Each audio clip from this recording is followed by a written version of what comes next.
Hello friends, welcome back to my channel. और इस video में हम लोग डिस्कस करेंगे केवीएस एनवीएस की जो कट ऑफ है वो क्या हो सकती है, क्या क्या फैक्टर्स हैं जो कट ऑफ जो है वो कम जाने के चांसेस हो सकते हैं। क्योंकि बहुत सारे टीचर जो हैं वो बता रहे हैं कि कट ऑफ जो है वो 70 के आसपास जाएगी, 65 प्लस जाएगी।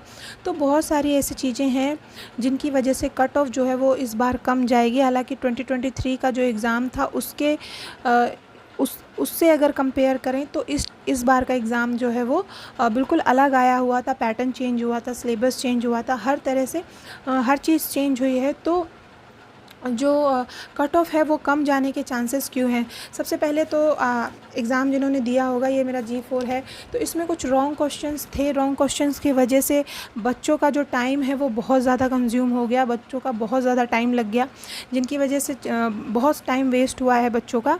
तो एक तो ये चीज़ हो सकती है कि 2-3 क्वेश्चन इसमें ऐसे थे जो रॉन्ग थे, जिन्होंने मैथ्स में फंसा के रखा है बच्चों को, जिसकी वजह से बहुत सारे बच्चों के क्वेश्चन छूट गए हैं। इवन डिस्क्रिप्टिव में भी बहुत सारे बच्चों के क्वेश्चन जो है वो छूट गए हैं। तो एक तो सबसे पहला ये फैक्टर है कि आपकी कट ऑफ जो है वो कम जा सकती है।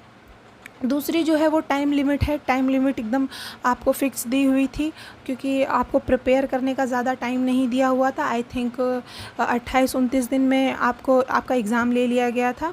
जब आपका रिज़ल्ट आया था टायर 1 का, उसके जस्ट बाद ही आपको बता दिया गया था कि 28 मार्च को आपका एग्ज़ाम होना है। तो उन्होंने टाइम बिल्कुल भी नहीं दिया हुआ है। हालांकि इतना सिलेबस चेंज करने के बाद भी बच्चों को प्रिपेयर करने का बिल्कुल भी टाइम नहीं दिया है।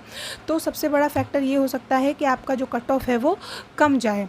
दूसरी चीज़ देखी जाए तो दूसरी चीज़ नेगेटिव मार्किंग है, वो इस बार दी हुई है। 2023 में जो एग्ज़ाम हुआ था केवीएस का, उसमें नेगेटिव मार्किंग नहीं थी। ठीक है, इस बार 1/4 की नेगेटिव मार्किंग दी है, जो कि बहुत बड़ा इम्पैक्ट डालती है। अगर आपके मान लेते हैं कि अगर आपके 4 क्वेश्चन रॉन्ग हो रहे हैं तो आपके 4 नंबर तो जाएंगे ही जाएंगे, साथ में एक और नंबर आपका चला जाएगा, यानी टोटल आपके 5 मार्क्स कट हो जाएंगे। तो ये सबसे बड़ा रोल प्ले करती है कट ऑफ को चेंज करने में, जो कि कट ऑफ को लोअर कराने में। तो सबसे बड़ा सिनेरियो कट ऑफ का नेगेटिव मार्किंग होगी, जो पिछले बार 2023 में जो एग्ज़ाम हुआ था उसमें नहीं थी, लेकिन इस बार जो है वो है। तो इस वजह से भी कट ऑफ जो है वो कम जा सकती है।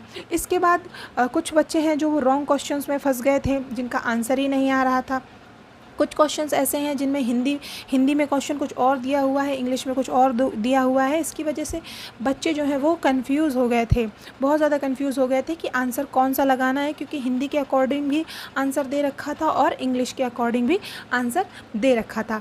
फिर लास्ट अगर फैक्टर हम देखते हैं तो वो हो जाता है हमारा सिलेबस चेंज का। 2023 से अगर हम कंपेयर करें तो इस बार हमारा सिलेबस जो है वो पूरा का पूरा चेंज हो गया है। बहुत सालों से बच्चे जो है वो केवीएस एनवीएस के लिए पेडागोगी पढ़ते आए हैं, लेकिन इस बार पेडागोगी को इंक्लूड ही नहीं किया गया है।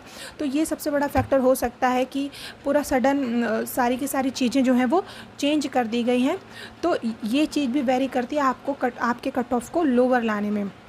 तो आई होप कि जो कट ऑफ है वो 60 to 65 के अराउंड जाएगी, बट लेकिन 65 से अगर अबव जाए ऐसा पॉसिबल नहीं है। 65 के अराउंड कट ऑफ जाने की पॉसिबिलिटी बहुत ज़्यादा कम है।